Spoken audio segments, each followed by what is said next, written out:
শুরুতেই চলচ্চিত্র চলে গেছে ১৯ দিন। চলচ্চিত্র প্রদর্শক সমিতির বেঁধে দেয়া নিয়ম অনুযায়ী আর ১০ দিন বাদেই বন্ধ হয়ে যাবে দেশের সবকটি হল।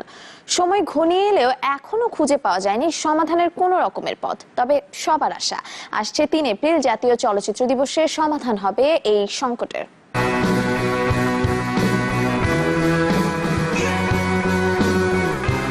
এদিকে এর সাথে যোগ হয়েছে শেয়ার বাজার ধসের সস্তা গল্প নির্মাণে অদক্ষতা, নকল ছবির ব্যর্থতা আর সাপটা চুক্তিতে আমদানি ও যৌথ প্রযোজনার চলচ্চিত্র নির্মাণের নীতিমালা শিথিলের দাবিতে গত ১৩ মার্চ দেশব্যাপী হল বন্ধের ঘোষণা দেয় চলচ্চিত্র প্রদর্শক সমিতি।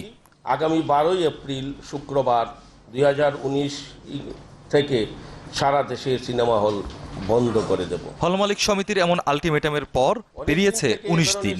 এর মধ্যে নানা মহলে আলোচনা কিংবা বৈঠক হলেও এখনো খুঁজে পাওয়া যায়নি সমাধানের পথ।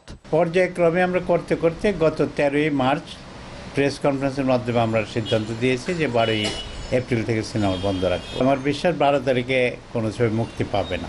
সব সিনেমা যদি বন্ধ না, মেজর পোর্শন যদি বন্ধ থাকে, তাহলেই একটা ছবি আসতে পারে না, আসা উচিত না। পরিবেশ না থাকার কারণেই হলমুখী হচ্ছেন না দর্শক।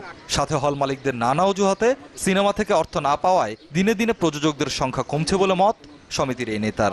হল মালিকদের সিনেমা হলের পরিবেশ ভালো করতে হবে। প্রযোজক সে তার এত কোটি টাকার একটা চলচ্চিত্র দিচ্ছে, তাকে দিয়ে সেখান থেকে ব্যবসা দিচ্ছে, আবার সে মেশিনও দিবে। মেইনটেনেন্সের যে টাকা সেটাও টিকিটে ধরা, সেটাও এই চলচ্চিত্র বিক্রি করে দেওয়া হবে।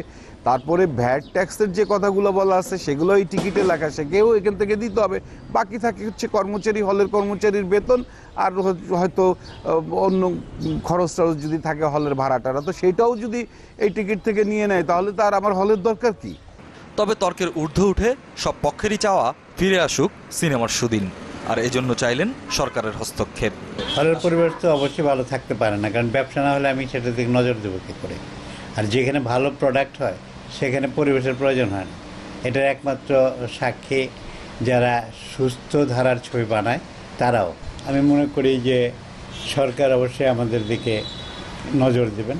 এখনও সময় আসছে ১২ তারিখ, যদিও দেখা যাক কি হয়। সরকার যদি সেরকম না ডাকে তাহলে তো একটা আসলে এটার কোনো মধ্যস্থতা হবে না। এই যখন বাস্তবতা, তখন ৩ এপ্রিল পালিত হতে যাচ্ছে জাতীয় চলচ্চিত্র দিবস। সবারই চাওয়া এই দিবসেই কাটবে সিনেমার চলমান সংকট। শাহরিয়ার শিশির, চ্যানেল 24, ঢাকা।